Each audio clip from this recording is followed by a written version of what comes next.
Il est au moins une procédure, très généralement répandue dans les sociétés humaines, qui possède pour principale fonction de définir l'identité d'une personne, et je pense que c'est quelque chose de très important, même si on n'y accorde pas l'importance qu'il faut aujourd'hui, c'est la nomination.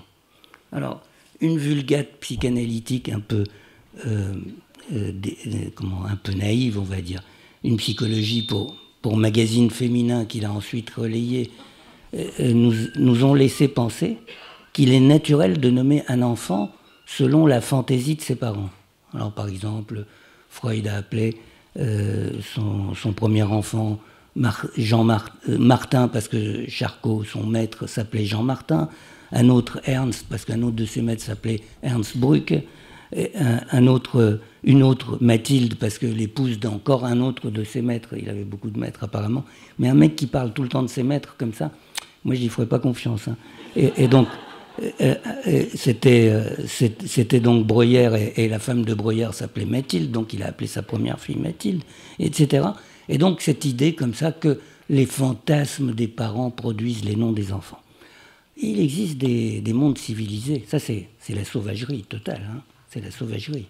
Il existe des mondes civilisés, il existait autrefois ici aussi en France, hein, mais partout, hein, il existait des mondes civilisés où on ne nommait pas un enfant, on découvrait son nom.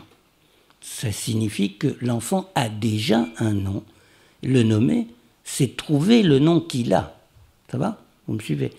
Alors, les traditions africaines procèdent selon ce principe général, même si son application est différente selon les lieux et les temps. Là, on ne nomme pas un enfant, donc je vous disais, on découvre son nom, c'est-à-dire que les personnes chargées de faire sortir le nom de l'enfant, c'est comme ça qu'on dit faire sortir le nom de l'enfant, qui sont en général des anciens, des grands-parents, des responsables religieux, considèrent donc qu'il a déjà un nom.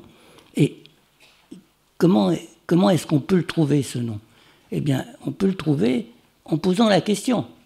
Alors, à un enfant, on pose les 3 questions qu'on pose à un étranger. Qui es-tu ? D'où viens-tu ? Pourquoi viens-tu ? Un enfant, c'est un étranger. Donc, évidemment, on ne va pas lui attribuer un nom. On va lui demander « Qui es-tu » ? Alors, on pose la question à l'enfant. Évidemment, il répond, l'enfant. Il répond, mais il ne parle pas la même langue que les adultes qui posent la question. S'il a 8 jours, il a 8 jours, c'est quand il a 8 jours. 7 jours, ça dépend des lieux, c'est 7 jours, 8 jours. C'est une semaine à peu près. C'est après le premier bain, en fait. Hein. Et quand on le met sur le sol, quoi. Et alors on dit « Qui es-tu » ? Et alors, comment est-ce qu'on obtient la réponse ? On obtient la réponse parce que, en fait, la qualité de l'enfant, l'identité de l'enfant, en quelque sorte, s'est manifestée au travers d'événements, en fait. C'est-à-dire que sa qualité, son être même, s'est révélé aux modifications qu'il a produites dans l'environnement où il est apparu.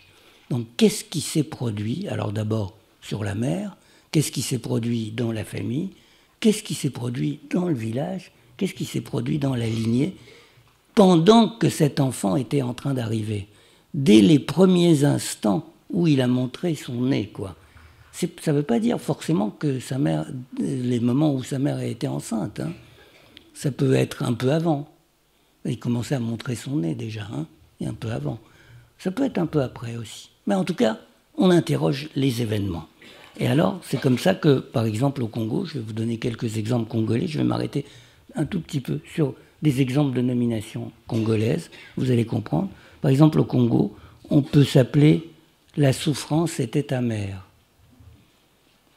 La souffrance était amère. C'est-à-dire, pendant que tu étais en train d'arriver, on a eu beaucoup de malheurs et la souffrance était amère. Ou bien, le croque-mort n'a pas chômé. C'est des noms, hein. Le croque-mort n'a pas chômé. Ou bien encore, je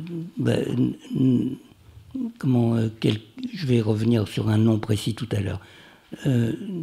C'est que, au fond, on pourrait penser que c'est pas très sympa d'appeler quelqu'un comme ça.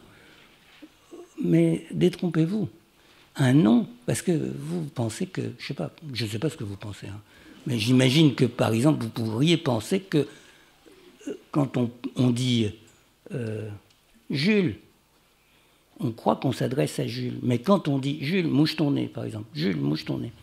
Quand on dit Jules, il y a des gens qui écoutent. Il y a des gens qui écoutent, qu'on ne voit pas. Et lorsqu'on dit le nom de l'enfant, on parle à l'enfant et on parle aussi aux gens qui écoutent, en fait. Aux gens qui sont là et qu'on ne voit pas et qui écoutent.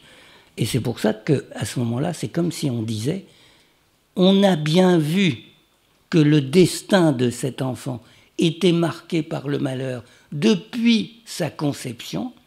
Ce malheur s'applique à cette famille par l'intermédiaire d'êtres qui sont venus la persécuter. Chaque fois que je prononce son nom, je dis à ces êtres, faites attention, je vous ai repéré. Et en fait, vous croyez que c'est un nom de dérision, mais c'est en fait un nom de protection, en fait. C'est une sorte d'amulette qui enveloppe l'enfant et qui lui dit, il ne t'arrivera rien parce qu'on a reconnu ces forces terribles qui sont là et qui vont assaillir et toi et la famille.